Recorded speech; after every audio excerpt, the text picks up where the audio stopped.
All right, so in this video, lesson 2.4, we're going to talk about the law of thermodynamics. There's actually two laws.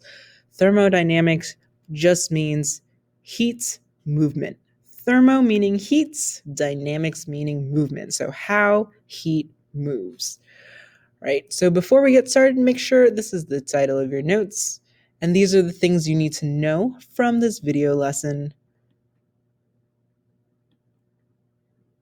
Okay, so a recap from the last lesson, lesson 2.3 and 2.1 and 2.2, right? We know so far that all matter can turn into energy, right? And for the simplicity of this class, we're going to think of energy as just heat, right? So think of them as the same thing. In physics, you're going to learn that they're not, but that's okay. We're in chemistry right now. We know that energy is going to be very similar to heat, right? So when matter becomes energy or heat, the amounts of energy or heat is equal to how much that object weighs, right? Or another way to think about it is if I eat a 10-calorie peanut, the maximum energy or heat I can get out of that peanut is 10 calories, right?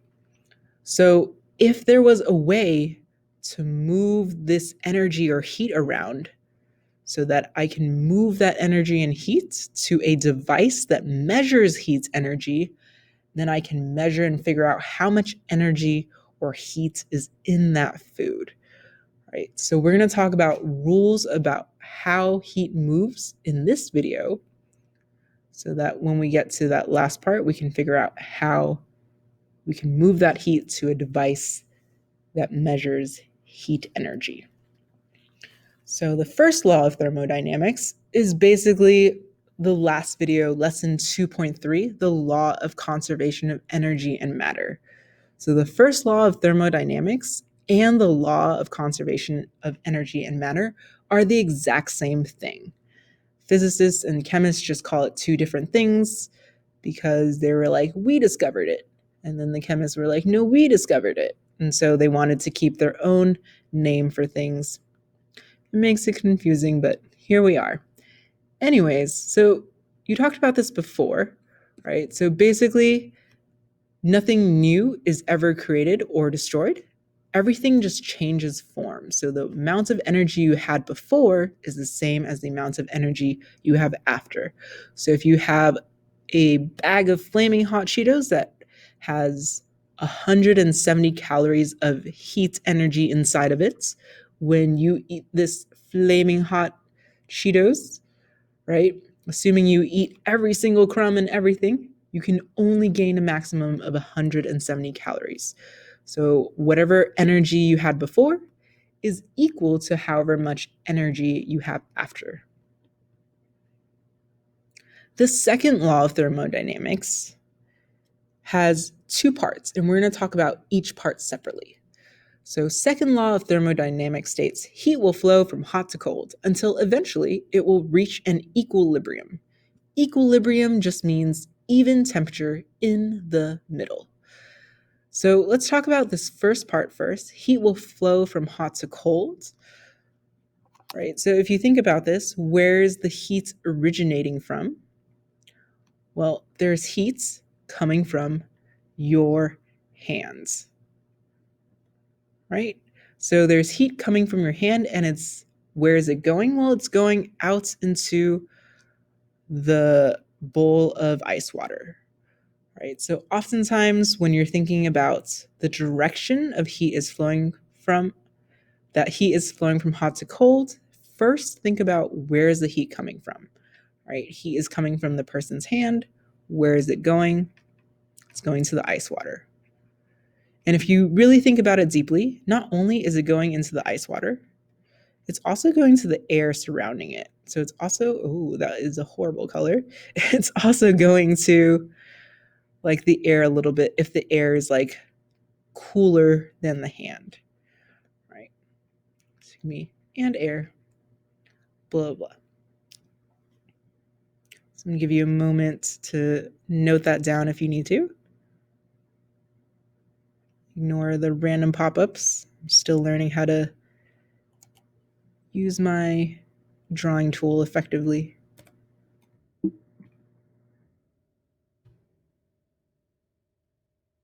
Okay, so earlier when we were mentioning where is the heat originating from and where is it going, there's actually a science term for that. So the system is where the heat is originating from. So earlier we mentioned the hand, right? So the system is often the thing that is the hottest, the thing that we're looking at in this case, right? And then the surrounding is everything surrounding the energy source. So if we're talking about the ice water earlier, it could be the air that we mentioned earlier. So if I ask you, like, what is the system? Oftentimes it's the energy source that we're looking at when we're talking about the law of thermodynamics, right? And then the surrounding is just everything connected to the heat source, or in this case, the hand, right?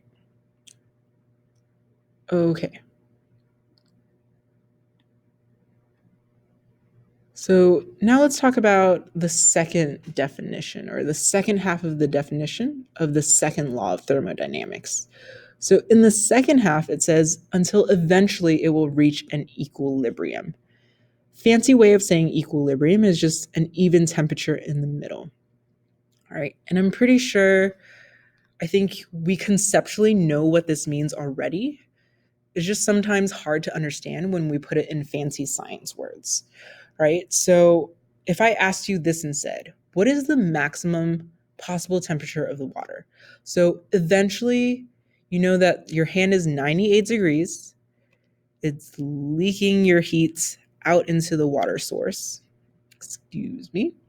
It's leaking the heat out into your water source, right? So eventually, do you think the water is going to get warmer or colder? Right? If your hand is leaking heat into the water, you might think, well, duh, the water is going to get warmer. It's going to increase in temperature, right? So the maximum or the highest temperature, what's the highest temperature that it could be? Well, assuming your hand is the only heat source, it definitely can't go past 98 degrees Fahrenheit, right? So something or anything below 98 degrees Fahrenheit. Because it doesn't make sense that if your hand is heating this up, that it can get hotter than your hand. Like, how is that going to happen? Right? All right. So, what is the lowest temperature of the hand? So, on the opposite end, how cold can your hand get? Well, if your hand is giving away all of its heat, right? And the coldest thing in this room, let's say, is the ice water, right? And the, as the heat is leaving, your hand's getting colder. And if the coldest thing is this, then it's not going to get any lower than the coldest part of the water, right? So the coldest your hand can get is something above 20 degrees Fahrenheit, right? Could be like 21, 22. That would be really bad because you'd be like getting close to getting frostbitten, but it can't get worse than the coldest thing, right? After waiting for a couple hours, right, if you keep your hand in here, don't do that though, and the ice water, everything melts, right? All the temperature is even, right? Everything's evened out, right? Then your temperature is probably going to be something in the middle, right? So it's going to be in the middle between 98 and 20, right? So maybe something like 40 something ish degrees, right? So that's what the second half means, until eventually it will reach an equilibrium, right? By equilibrium, I mean if you look at a system and a surrounding long enough, look at where the heat's going, eventually all the heats will even out and everything will be the same temperature, right? So that's what the second half of the second law of thermodynamics means.